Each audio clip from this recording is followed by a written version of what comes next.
Right, magandang tanghali, magandang araw sa ating lahat, sa ating mga followers, viewers. Ang pag-usapan natin dito ang tungkol sa impeach ni Inday Sara. Ako po ay magtanong sa inyo, mabasura ba o kumbik ba? Yan ang tanong ng sa ating mga mamayang Pilipino o mismo tayo, nagtatanong tayo o kayo ang mga judges dito sa ating channel. Kasi kayo po lagi nakasubaybay sa ating YouTube. Kaya kayo ang mag-judges, kayo ang magbigay ng reaksyon, comment.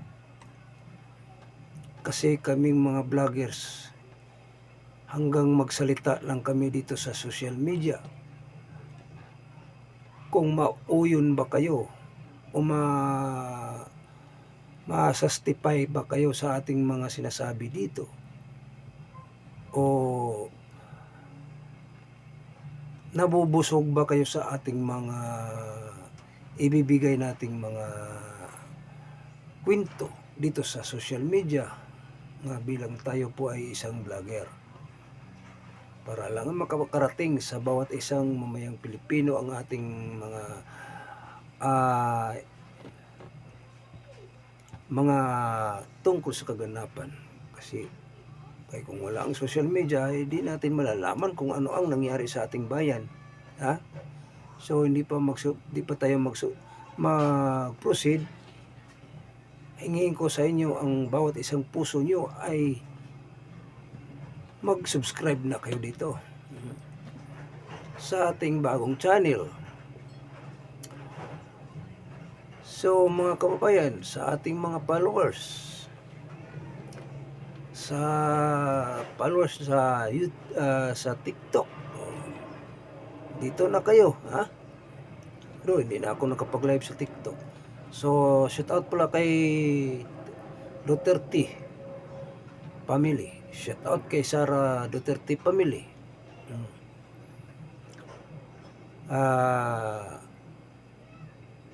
Ang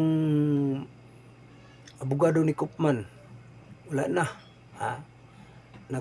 ano na siya, umatras na kasi may kontrata yun, di ba? So bago na ang abogado ni Duterte, mga kababayan, bago na. So yan ang ating pagsubaybayan natin, kung ano ang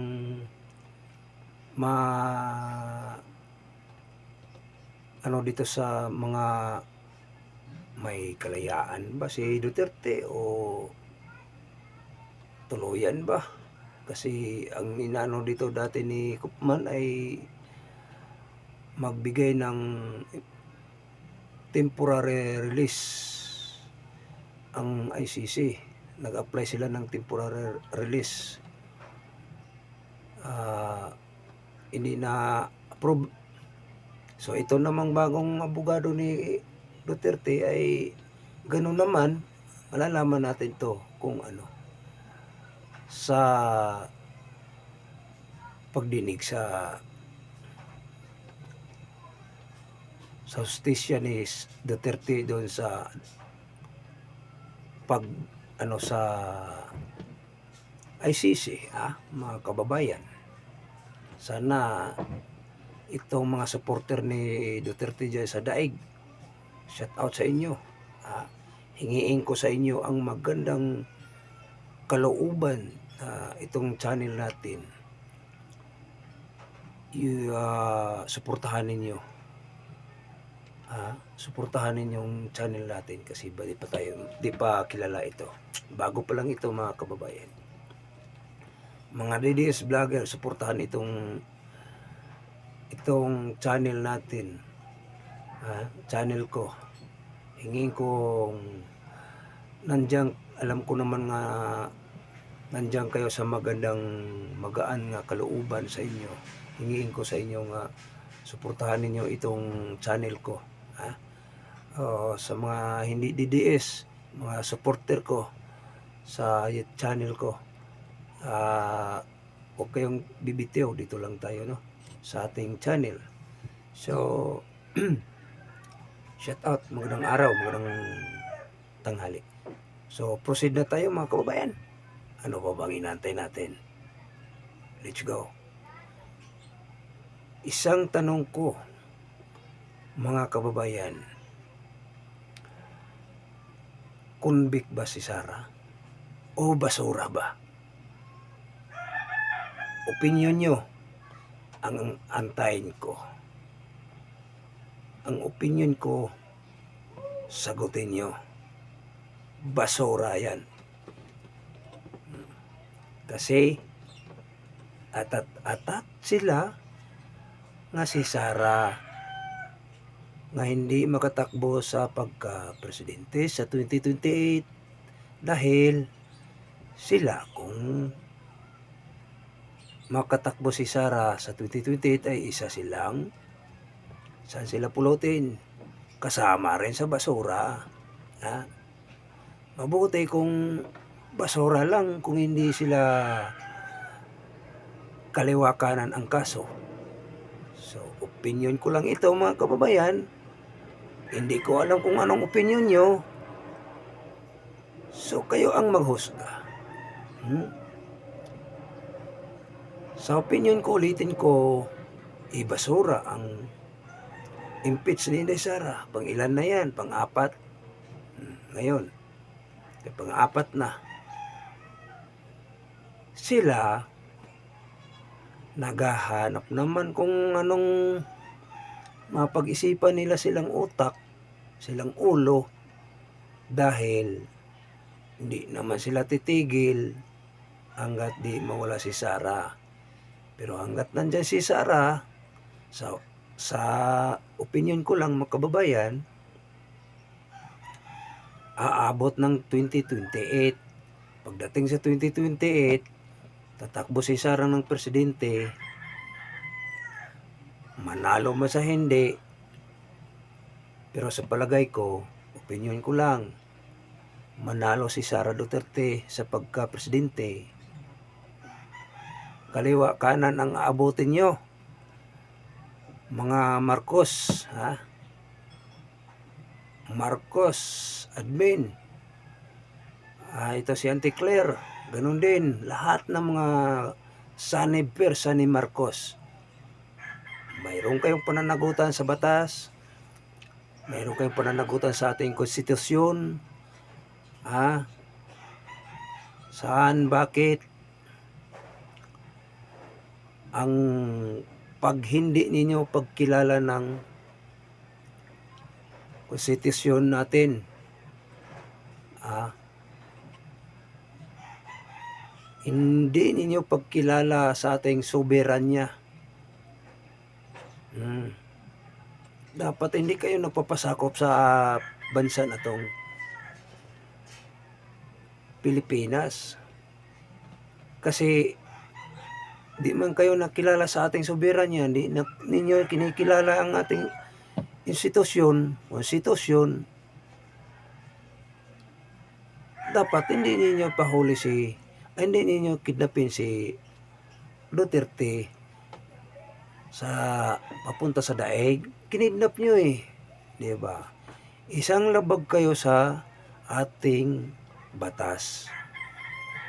Kayo po ay lumabag sa ating institusyon. Ang ating soberanya inaabuso nyo, kayo rin ay mananagot. Kaya kayo, atat na atat, mga NPA, nga dyan, mga nasa gobyerno ngayon, ni Marcos,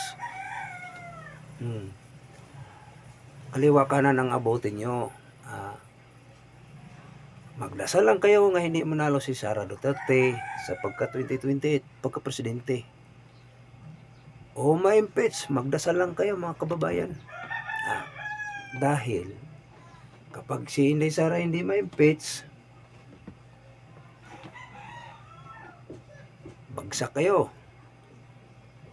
Yung admin nyo, imbis patayo ng patayo, pataas ng pataas, kayo ang gumagawa sa inyong sariling kabalaktatan. Kayo ang gumagawa ng kabuluktutan. Pagdating sa panahon,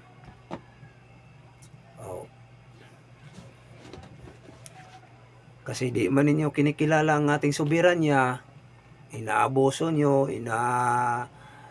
kinidnap mo Marcos ang Duterte admin, may pananagutan ka, kidnapping, extortion ang kaso mo, kahit naging presidente ka, kaya ikaw ang utak o ikaw ang plano. Lahat ng mga kasanib mo, si Tibo Chudoro, kasama na yan. Kung sino pa dyan, na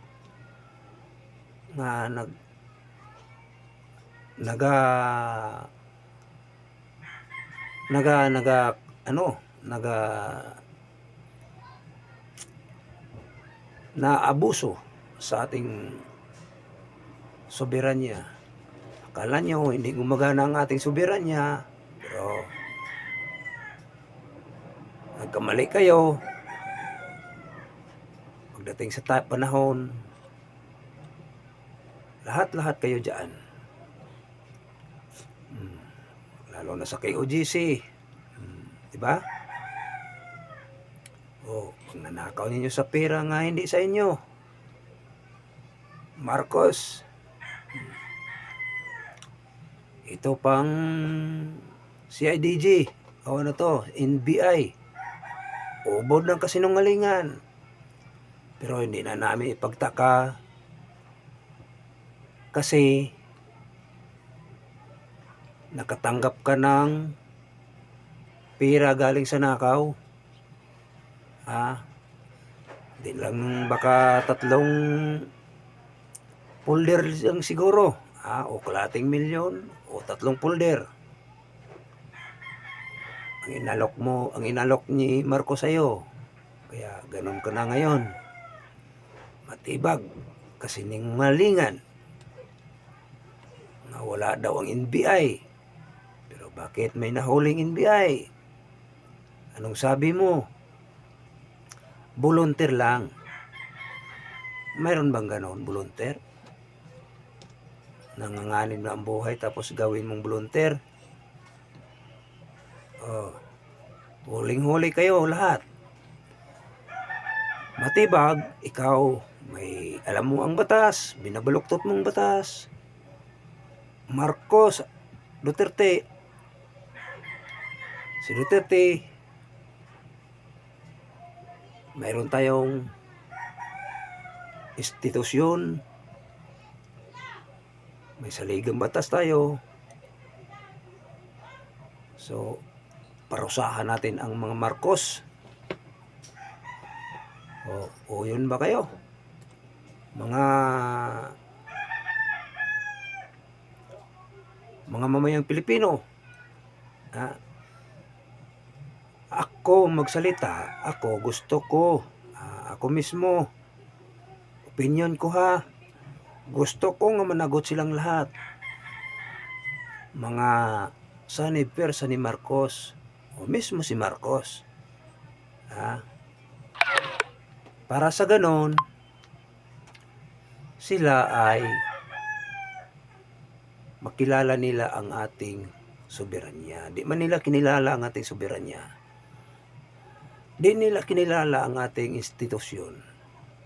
Madalit sabi, gumagamit lang sila ng institusyon sa ating bansa kasi nandyan sila nakaupo sa Malacanang. Yang katotohanan, kunwari lang yun. Gumagamit nila ang ating institusyon, gumamit sila ng mamayang Pilipino, pero sa katunayan, di sila mananaig ang kasamaan nila. So, nawala na ang pag-usapan ng flood control, nawala na ang pag-usapan ng malita-malitang pera. So, saan na tayo ngayon? Ah, aantayin lang ninyo mga Marcos ang parusa ninyo. Pagdating sa panahon, sisingilin na kayo sa lahat ng mga ginagawa nyo, sisingil sa inyo, isa-isahin kayo sa mamayang Pilipino. Sa katunayan, bawat isang mamayang Pilipino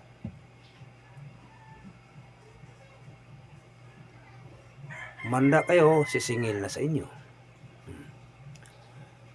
Opinion ko lang, ako isang bilang mahayag dito sa social media, sa YouTube, na nagpapahayag sa mga tiwali. Hingiin ko sa inyo mga mamayang Pilipino, suportahan ito ninyong ating channel. Sa mga DDS vlogger, suportahan ito ninyong aking channel. Para sa ganon, umaangat man lang. Ulitin ko, magandang hapon, magandang tanghali.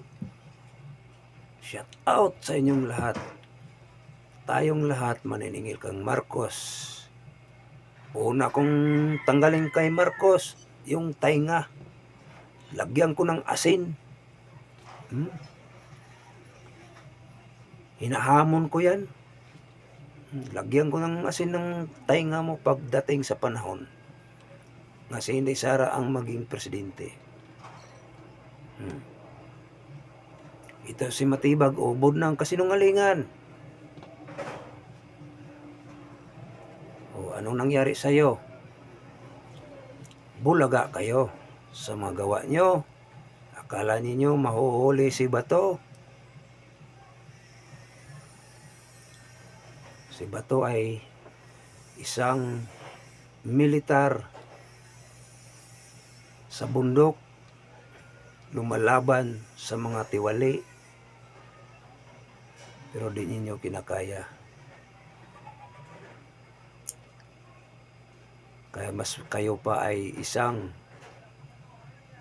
nandyan sa gobyerno nga baluktot, gobyerno mong baluktot.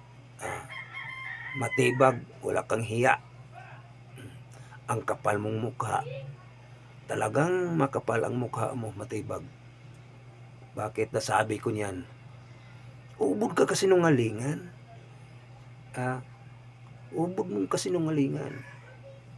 So, ayan. Anong nangyari sa inyo? Hiyang-hiya kayo. Napahiya kayo sa ating mga mamayang Pilipino. So, subaybayan ninyo ito, ang ating vlog. Ulitin ko, mag-subscribe kayo. Wala naman itong bayad, mga kababayan. Yung mga makapapanood itong ating YouTube, ulitin ko, kayo na ang maghusga tungkol sa mga Marcos. Papayag ba kayo? Handa ba kayong maningil sa mga Marcoses? Pa-comment kayo dito. I-share itong video. Opinion ko, isa na ko rin niyang maniningil. Ulitin ko, magandang hapon, magandang araw. Maraming salamat. God bless. Mabuhay.